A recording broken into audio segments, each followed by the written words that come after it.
Pagi, Bu. Bagaimana kabarnya hari ini? Baik, Ibu. Oke, sebelumnya ada kata pepatah, tak kenal maka tak sayang. Perkenalkan, nama Ibu Senamisa Amelia Teresia Sitompul, dipanggil Amel Sitompul dari Universitas Kristen Indonesia. Udah pada sarapan belum, Dek? Udah, Kakak. Oke, kalau sudah, udah semangat dong. Nah, di sini Ibu akan melanjutkan pembelajaran hari ini mengenai kenali dirimu, raihlah prestasimu. Oke.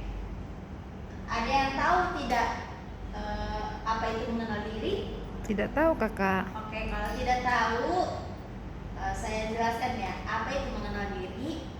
Jadi mengenal diri kita itu adalah suatu proses memahami cara siapa kita, termasuk kekuatan kita seperti apa, kelemahan kita seperti apa, dan minat, nilai dan kepribadian kita seperti apa. Contohnya itu seperti di mana kita menyadari bahwa kita senang bekerja di mana, dalam tim, atau memiliki minat dalam seni, contohnya seni musik lah. Disitulah bahwa kita senang bekerja di seni musik. Seperti itu ya adik-adik. Oke, selanjutnya, nah di sini kakak ada satu video cara gimana mengenali diri kita sendiri seperti apa. Mari kita simak baik-baik ya adik-adik. Dengan banyaknya hal dan kejadian yang telah kita alami hingga detik ini, otomatis membuat kita tahu dengan bagaimana diri kita sebenarnya dan apa sih yang sebenarnya kita inginkan. Cepatnya dunia dan adanya sosial media kadang membuat kita jadi lebih sering melihat keluar, dan lupa bahwa diri kita juga butuh untuk dilihat, dipahami, dan diselami. Lo boleh jadi udah ikut ratusan seminar motivasi, konsul dengan motivator ternama, tapi ketika lo melakukan itu semua tanpa mengenal diri lo yang sebenarnya, maka semua itu bakal useless. Ibarat timba air nih, tapi ember yang lo pakai buat menampung air itu bocor. Atau ibarat lo membangun sebuah apartemen dengan fondasinya lapuk yang sewaktu-waktu bisa roboh lagi. Emang seperti itu yang mengenal diri. Oke, sebelum gue lanjut, silahkan like, subscribe, dan share video ini.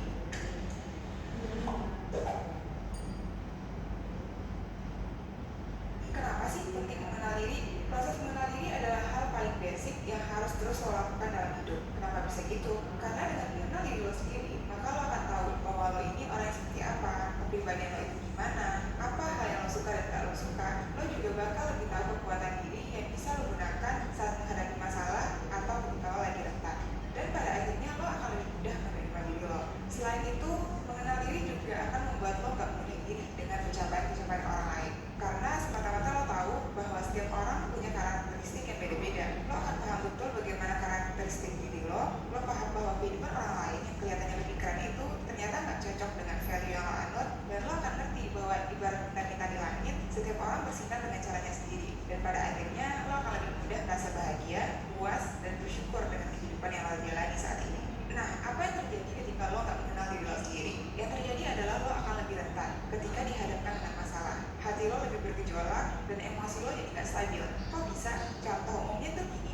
Misalnya teman-teman segeng lo udah pada punya pasangan dan lo belum. Lo jadi merasa ini adalah suatu kompetisi. Lo juga ingin dapat pasangan seperti teman-teman lo. Kemudian datang nih satu orang yang menawarkan diri untuk jadi pasangan lo. Kemudian lo terima. Di awal mungkin lo merasa puas, tapi setelah dijalani lo malah jadi sering bete karena lo merasa terikat dan gak bebas. Padahal kalau aja lo coba untuk mengenal diri lo saat itu, mungkin lo gak butuh pasangan yang kayak gitu. Atau mungkin saat ini fokus lo tuh bukan di pasangan, lo mau mengejar karir lo mau lanjutin pendidikan lo, dan lain sebagainya.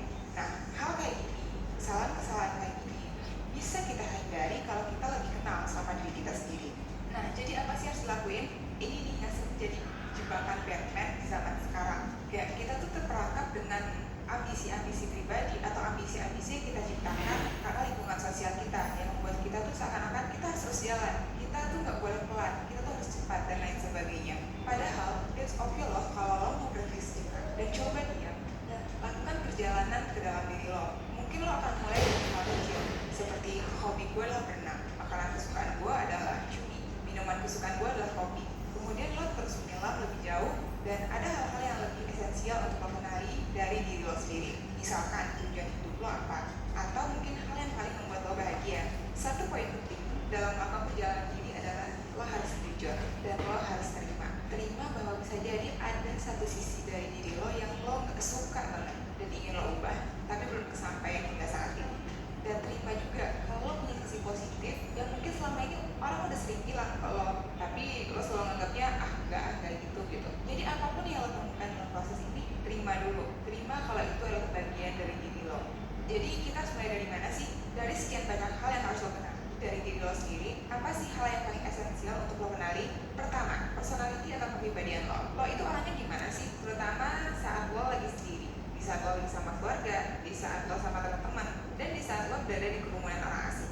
Bisa jadi lo orangnya pendiam kalau lagi di rumah, tapi heboh banget kalau lagi sama teman-teman. Kalau lo merasa kesulitan dalam mengetahui kepribadian lo juga bisa nih ikut mentoring 1% dan kita bisa lebih mengenal diri dan mengetahui kepribadian kita itu sebenarnya seperti apa sih. Yang kedua, apa kelebihan dan kekurangan lo? Kalau lo perhatiin, ini adalah pertanyaan yang sering ditanyain saat lo lagi melamar kerja atau mau ikut komunitas, organisasi, kepanitiaan, dan lain sebagainya. Dengan mengetahui kelebihan lo, maka lo bakal paham itu ahlinya gimana sih. Lo juga bisa mengembangkan diri lebih jauh dan kemudian akan membuat reputasi lo lebih bagus dan bisa bermanfaat juga nih buat orang-orang di sekitar lo.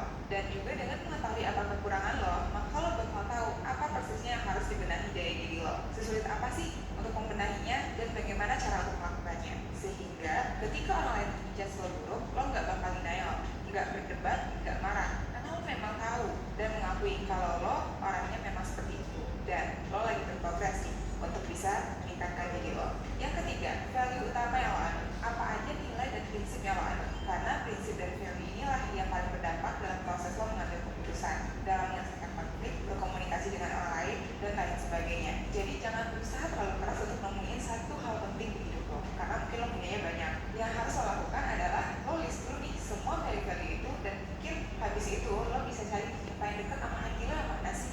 Yang keempat, tubuh lo. Seberapa kuat sih fisik lo? Apa hal yang gampang bikin lo lelah atau jatuh sakit? Karena seberapapun ambisiusnya lo dalam mencapai cita, lo harus tetap adil nih sama badan lo sendiri. Karena dia dong yang berjuang selama ini.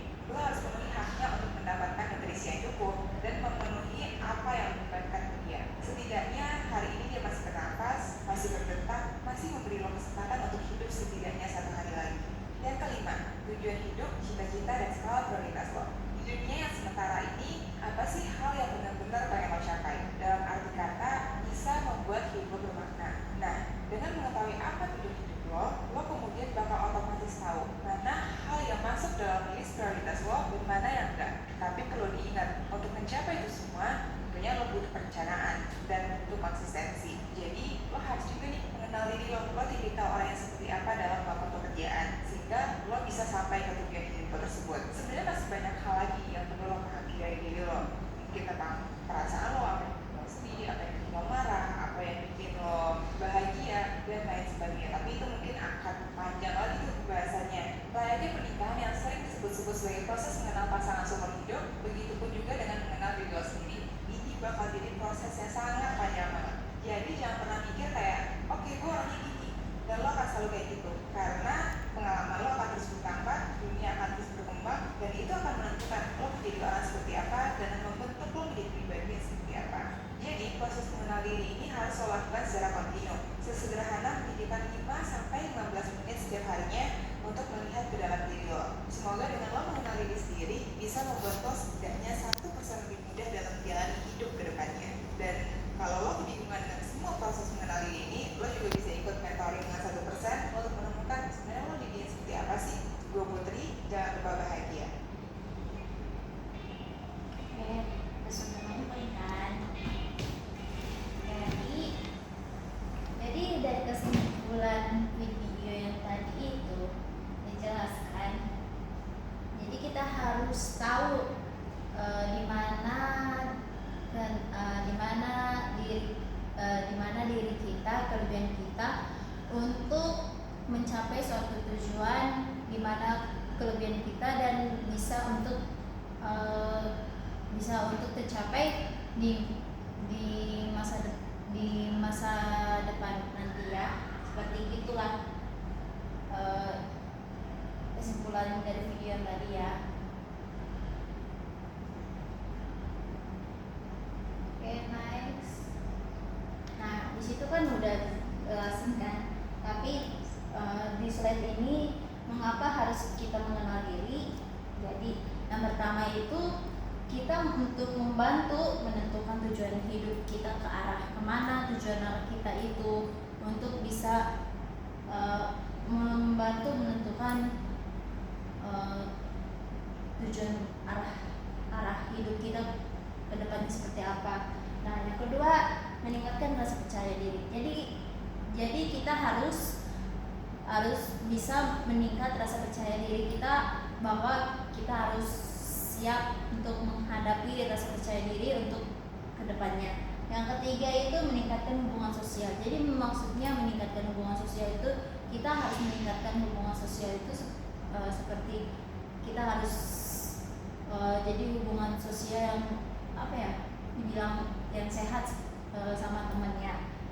Yang keempat, mempermudah proses pengambilan keputusan. Jadi kita harus mudah untuk mengambil keputusan kita, di mana kita mau arah tujuan kita, mau kemana, lanjutan kita ke depannya seperti apa. Nah, yang terakhir itu mendorong prestasi sesuai potensi diri kita. Jadi kita harus mendorong prestasi kita sesuai potensi diri kita, seperti contohnya potensi kita di berenang kayak yang tadi kan. Jadi kita harus siap mendorong untuk prestasi kita di potensi kita di berenang itu, seperti gitu ya. Nah, yang next slide, keunggulan siswa yang mengenal diri kita. Fokus pada kekuatan pribadi. Yang pertama, kita harus konsisten dalam pengembangan diri. Nah, yang kedua itu lebih mudah meraih target dan prestasi. Jadi kita harus lebih mudah untuk meraih target kita di mana dan prestasi kita seperti apa. Nah, yang terakhir itu kita harus lebih siap untuk menghadapi tantangan dan kerjasama kita ke depannya. Nah, di sini ada kelebihan dari mengenal diri kita seperti apa. Yang pertama itu lebih cepat menemukan passion dan bakat. Jadi kita harus tentu dulu passion kita di mana, kelebihan kita di mana, dan bakat kita seperti apa. Terus yang kedua itu memiliki arah dan motivasi yang jelas. Jadi kita harus tahu di mana arah kita, dan untuk memberikan motivasi kita harus bisa semangat seperti itulah. Terus yang ketiga, tangguh menghadapi tekanan sosial, dan keempat, lebih bijak dalam memilih tindakan. Jadi kita harus lebih bijak untuk memilih tindakan, kayak tindakan mengambil keputusan untuk kayak gimana ya, seperti itulah ya. Yang terakhir, nah, kekurangan jika tidak mengenal diri. Nah, yang pertama itu kita bingung untuk mengambil jurusan apa sih ke depannya. Jadi kita harus tahu di mana passion, di mana kelebihan kita untuk ke depannya. Nah, yang kedua, rentan ikut-ikutan teman. Jadi kita tidak boleh ikut-ikutan teman ya. Misalnya contohnya teman kita mau itu, kita nggak boleh ikut-ikutan rentan dari teman kita ya. Kita harus punya prinsip di mana kita mau mengambil jurusan, di situlah kita harus menjalankan dengan baik. Nah, yang ketiga, sulit menghadapi kegagalan. Jadi kita nggak boleh sulit untuk menghadapi kegagalan. Jadi kita harus mencoba menghadapi kegagalan. Jadi kayak kegagalan itu cuma pembelajaran lah. Jadi kita harus bangkit dari kegagalan. Nah, yang keempat itu tidak berkembang secara maksimal. Di sini ada kesimpulan. Jadi kesimpulan ini adalah mengenal diri kita adalah kunci awal kita untuk meraih prestasi. Dengan memahami potensi dan minat diri kita seperti apa, akan lebih mudah menentukan langkah, mengambil keputusan, dan berkembang sesuai versi terbaik diri kita sendiri. Oke, sekian dari saya. Terima kasih.